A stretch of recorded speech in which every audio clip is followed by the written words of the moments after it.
नमस्कार। आज हम एक ऐसे खोए हुए शहर की बात करेंगे, एक ऐसी दुनिया जो हजारों साल पहले समंदर में समा गई। और ये सिर्फ कोई कहानी नहीं, बल्कि एक ऐसी हकीकत है जिसे साइंस अब धीरे धीरे हमारे सामने ला रहा है। जरा सोचिए तो, जिन पौराणिक कथाओं को हम बस कहानियां मानकर सुनते आए हैं, क्या हो अगर उनके पीछे कोई असली ठोस हकीकत छुपी हो। एक ऐसी सच्चाई जो हमारे इतिहास की पूरी समझ को ही बदल कर रख दे। जी हाँ, हम बात कर रहे हैं किसी और की नहीं, बल्कि स्वयं भगवान कृष्ण की नगरी द्वारका की। एक ऐसा नाम जो आस्था और रहस्य दोनों का ही प्रतीक है। तो सबसे पहले चलते हैं उस कहानी की तरफ जो हम पीढ़ियों से सुनते आ रहे हैं। महाभारत में द्वारका का जिक्र एक बहुत ही शानदार और भव्य नगरी के तौर पर मिलता है। ऐसा कहा जाता है कि ये नगरी सोने और चांदी से बनी थी, और ये कोई आम शहर नहीं था, बल्कि उस जमाने के हिसाब से एकदम मॉडर्न, एक मेट्रोपोलिस था। लेकिन फिर कहानी में एक बड़ा मोड़ आता है। मान्यताओं के अनुसार जैसे ही भगवान कृष्ण ने धरती से विदा ली, ये पूरी की पूरी शानदार नगरी समंदर में डूब गई।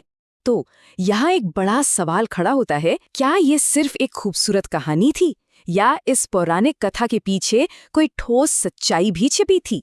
और बस यहीं से हमारा सफर मिथक से हकीकत की तरफ मुड़ जाता है। देखिए, सालों तक द्वारका बस किताबों और कहानियों में ही जिंदा रही, लेकिन फिर 20वीं सदी में कुछ खोजकर्ताओं ने ठान लिया कि वो इस रहस्य की तह तक जाकर रहेंगे। उनका मकसद साफ था, समंदर की गहराइयों में छिपे सच को बाहर निकालना। और ये सब शुरू हुआ साल 1988 में, जब जाने माने आर्कियोलॉजिस्ट डॉक्टर S.R. राव और उनकी टीम ने गुजरात के तट पर समंदर को खंगालना शुरू किया। सच कहूं तो उन्हें खुद भी अंदाजा नहीं था कि उनके हाथ सिर्फ कोई सुराग नहीं, बल्कि इतिहास का एक पूरा खोया हुआ पन्ना लगने वाला है। उन्हें जो मिला ना, वो किसी सुराग से बहुत बहुत ज्यादा था। एक ऐसी खोज जिसने सचमुच पूरी दुनिया को हिलाकर रख दिया। उन्हें मिले हजारों साल पुराने सबूत। जरा सोचिए, गोताखोर जब समंदर में नीचे उतरे तो उन्हें क्या दिखा? बड़े बड़े पत्थर के स्ट्रक्चर्स, पुरानी मजबूत दीवारें, और तो और मूर्तियां और दूसरी कलाकृतियां भी। मतलब सब कुछ एक डूबे हुए शहर की गवाही दे रहा था। अब देखें, ये सब मिलना अपने आप में ही एक बहुत बड़ी बात थी, लेकिन असली सबसे बड़ा सवाल तो अब आना था कि आखिर ये सब कितना पुराना है। क्या ये महाभारत के दौर का हो सकता है? और जब इसका जवाब मिला तो उसने इतिहास की किताबों को शायद फिर से लिखने पर मजबूर कर दिया। साइंटिफिक जांच ने बताया कि ये अवशेष 9000 साल से भी ज्यादा पुराने हैं। आप सोच सकते हैं, ये तो मिस्र के पिरामिड से भी हजारों साल पुराने हैं। इस एक खोज ने भारतीय सभ्यता के इतिहास को इतना पीछे धकेल दिया जितना हमने कभी सोचा भी नहीं था। अब देखिए, इस खोज ने जितने सवालों के जवाब दिए ना, उससे कई ज्यादा नए सवाल खड़े कर दिए।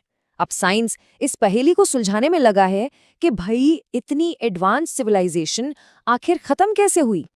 तो यहाँ पर दो मेन थ्योरीज सामने आती हैं। पहली थ्योरी कहती है कि कोई बहुत बड़ी सुनामी आई होगी, एक ही झटके में सब कुछ पानी में समा गया, बिल्कुल वैसा ही जैसा कहानियों में बताया जाता है। और दूसरी थ्योरी वो ये कहती है कि ये सब धीरे धीरे हुआ। मतलब जब आखिरी आइस एज खत्म हुई तो ग्लेशियर पिघले, समंदर का लेवल धीरे धीरे बढ़ता गया और उसने शहर को अपने अंदर ले लिया। खैर, वजह जो भी रही हो, एक बात तो अब बिल्कुल साफ है। साइंस भी अब इस बात को मान रहा है कि हाँ, जिस दौर में महाभारत की कहानियां हमें मिलती हैं, उस वक्त सच में एक बहुत ही एडवांस्ड सिविलाइजेशन मौजूद थी। ये सिर्फ एक शहर का मिलना नहीं है, ये हमारे पूरे इतिहास को देखने का एक नया नजरिया है। तो आखिर में द्वारका का मिलना इस बात का पक्का सबूत है कि हमारा इतिहास सिर्फ किताबों तक ही सीमित नहीं है, ये उससे कहीं ज्यादा गहरा और कहीं ज्यादा रहस्यमयी है। और ये हमें सोचने पर मजबूर करता है कि हमारी पौराणिक कथाओं में और न जाने कितने ऐसे राज दबे हैं जो बस अपने खोजे जाने का इंतजार कर रहे हैं।